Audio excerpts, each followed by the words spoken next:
On the evening of May 3, 2007, a happy family vacation turned into one of the world's most haunting mysteries. A 3-year-old girl vanished from her bed without a trace. Nearly 2 decades later, despite countless investigations, international media coverage, and millions of dollars spent searching for answers, one question still remains. What really happened to Madeleine McCann?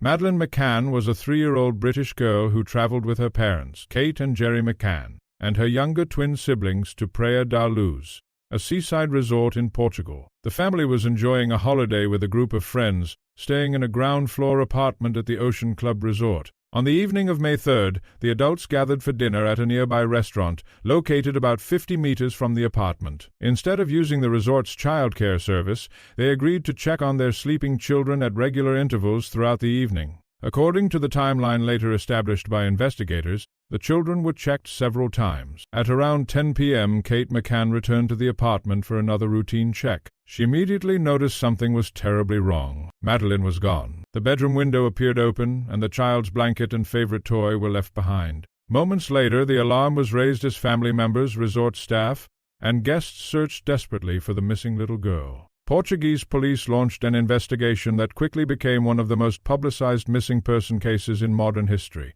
Search teams examined nearby beaches, buildings, roads, and open land. Sniffer dogs were brought in, and international agencies soon became involved. As media attention exploded across Europe and beyond, Madeleine's face became recognized around the world. During the early stages of the investigation, authorities focused on the possibility of an abduction. Several witnesses reported seeing suspicious individuals near the resort before and after Madeleine disappeared. One witness described seeing a man carrying what appeared to be a young child away from the area around the time Madeleine vanished. However, investigators were never able to conclusively identify the individual or determine whether the sighting was connected to the case. As months passed without a breakthrough, the investigation took a controversial turn. In September 2007, Portuguese authorities officially named Kate and Gerry McCann as arguidos, or formal suspects, after forensic evidence, including cadaver and blood detection dogs, was examined inside the apartment and a rental car the family later used. However, the forensic findings were heavily disputed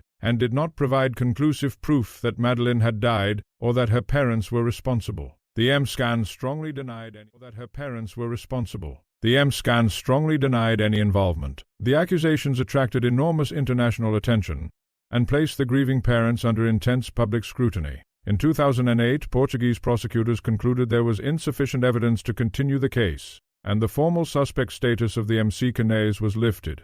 The investigation was archived, although it was never considered permanently closed. In the years that followed, British authorities continued their own investigation. In 2011, London's Metropolitan Police launched Operation Grange, a major review of all available evidence. Investigators re-examined thousands of documents, conducted new interviews, and followed hundreds of leads from around the world. Several possible sightings and persons of interest were investigated, but none led to Madeleine's discovery. One of the biggest developments came in 2020 when German authorities publicly identified a new suspect, Christian Bruckner, a convicted German sex offender who had lived in the Algarve region of Portugal at the time of Madeleine's disappearance. Investigators revealed that his mobile phone had been used near Praia da Luz on the night Madeleine vanished. They also linked him to burglaries and other serious crimes committed in the area during that period. German prosecutors later stated that they believed Madeleine was dead and that Bruckner was their primary suspect. However, they have not publicly released evidence proving exactly what happened to her, and no murder charges related to Madeleine's disappearance have been filed against him. Bruckner has denied any involvement in the case. Over the years, investigators from Portugal, the United Kingdom,